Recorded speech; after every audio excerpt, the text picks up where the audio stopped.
the House of Clergy, familia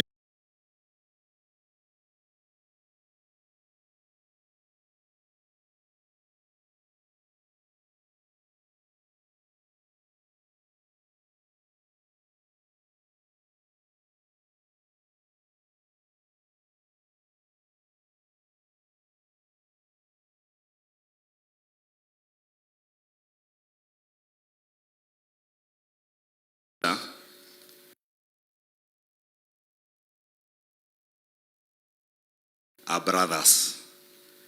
Kwa hivyo IG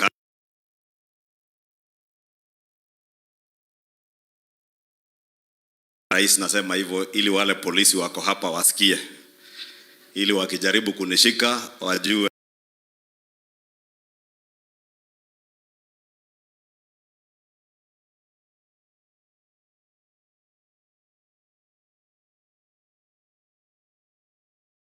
Justice Makau lifted that suspension and said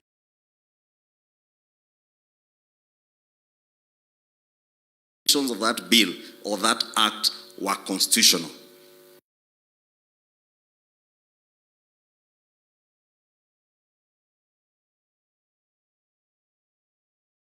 That is fake on social media.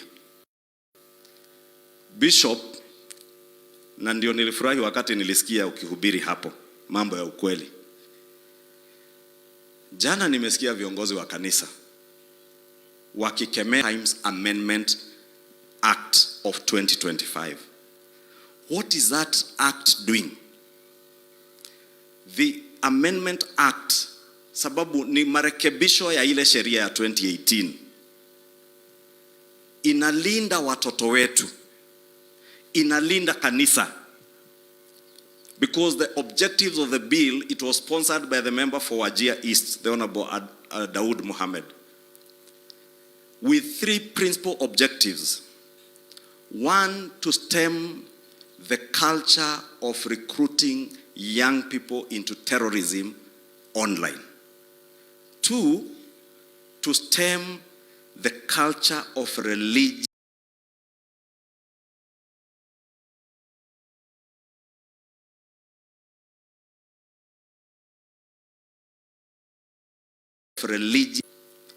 Wakati naibu wa rais alikuwa kwa ofisi ya Murkomen, tukapata janga la maafa na mauti huko Shakahola. Kila Mkenya aliuliza serikali iliyokuweko ya Rais Uhuru Kenyatta, IG aliyekuweko siku hiyo na DIG na DCI walikuwa wapi? Watu karibu 600 wakikufa huko Shakahola because of religious extremism. Hayo ndio mambo ya muelekeza Mheshimiwa Daud to bring an amendment to the Cyber Crimes Act to stem the culture of religious extremism and cultic behavior. Bishop, I have spoken to psychologists myself and psychiatric doctors. Kijana Atuoli is one of them. Na Rais, if there is a tragedy in this country, if there is an epidemic killing more young people today in this country, it is not HIV/AIDS, it is not cancer, it is not diabetes, it is something called teenage depression. Our young people are suffering depression because of being terrorized online through cyberbullying.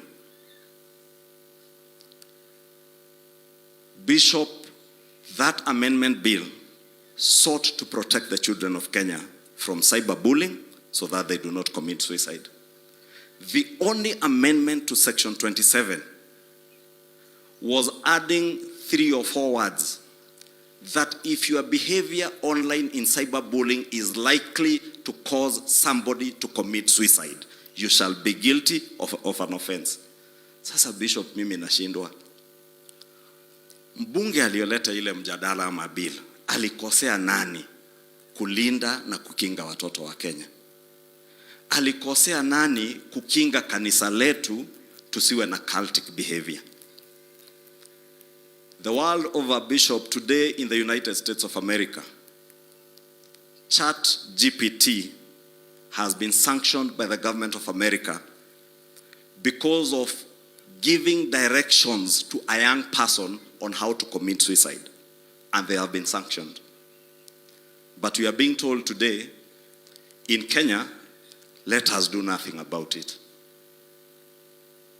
Bishop, when I spoke to Honorable Dawood Mohammed, he told me that in his research as he came up with that bill, he's a Muslim. Waislamu kama baba yetu hapa, na hakuwa Muislamu lakini wazee rika yake walikuwa wanaoa mabibi wengi. Waislamu huoa mabibi wengi. They are allowed up to 4. But he told me the rates of divorce are very high. Why? Access to pornographic content. Mzee ako na simu ama laptop yake, anaangalia websites za pornography. Mtoto pia anapata ile simu, anaangalia. There is nowhere, Your Excellency, in the world other than in Kenya where you can access a pornographic site with no sanction. That, Bishop, is what we are trying to save our country from. I can only pray that the church and all Kenyans of goodwill will support Parliament and support the government of Kenya to stem this bad behavior. Yeah, access to pornography, allow us to have laws that will protect the children of Kenya. Na nimesema hayo, Bishop, kama mzazi. Vile IG Kanja ametuambia, walizaliwa wakiwa kijana mmoja, mama mmoja na mama mwingine kijana mmoja na wasichana 5. Mimi pia tulizaliwa vijana 6 na wasichana 6. Baba yangu mzazi kama baba huyu wetu hapa alikuwa pia na mabibi zaidi ya moja, hata alikuwa na ex-girlfriend alichunga hapo baadaye na akakuwa bibi yake ya 3. Lakini yale mambo ambao hawa wazazi wametulea nayo, hatukuwa na access to pornography. Hatukuwa na matusi ambayo tunaona yakitukanwa, nyinyi kama viongozi wa kanisa, hawa viongozi wa kisiasa, wazazi wanatukanwa na watoto yao. Hayo mambo hayakuwa wakati wa hawa wazee. Sisi sasa ndio wazee. Sisi sasa ndio viongozi. Sisi ndio tutakaoelekeza watoto wetu vile wataishi miaka ya baadaye. Na ndio ningeuliza tafadhali, kanisa mtusaidie. Tusipoaminika sisi kama viongozi wa kisiasa. Sababu unaona viongozi wa kisiasa, Bishop, saa ingine mtu anaongea hapa anatuhoka. Kutuhoka sijui ni nini na Kiswahili, anaropoka. Unaongea mpaka mambo ya waliotuacha. And I want to pray that may God forgive the governor for Nyeri. May God forgive him. May God forgive those who are celebrating when our nationalist and Pan-Africanist leader Raila Odinga was sick and mocking him, saying they are not viruses of bacteria. May God forgive them. May God give them the wisdom to weigh their words. May God notify them that they are mortal beings like all the rest of us. And for the time that we are serving, whether in the church, in our families, in positions of leadership, that we will serve in a way that makes our society better. Kwa hayo mengi, Bishop, sikutaka kuhubiri, lakini nimeomba tu kwa heshima, kanisa litusaidie.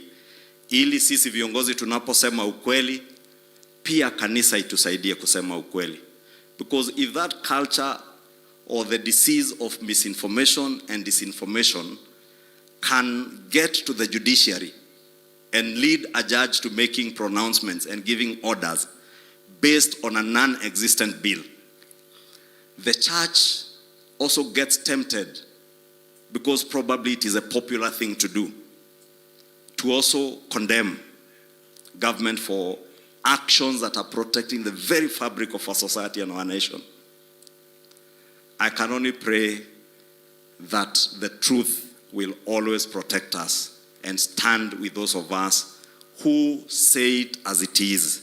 Kwa hayo mengi, nilipata heshima ya kumwalika ama kumuita kiongozi wetu wa taifa, Mheshimiwa Rais, na nataka niulize watu wa Laikipia, mko tayari kumkaribisha rais?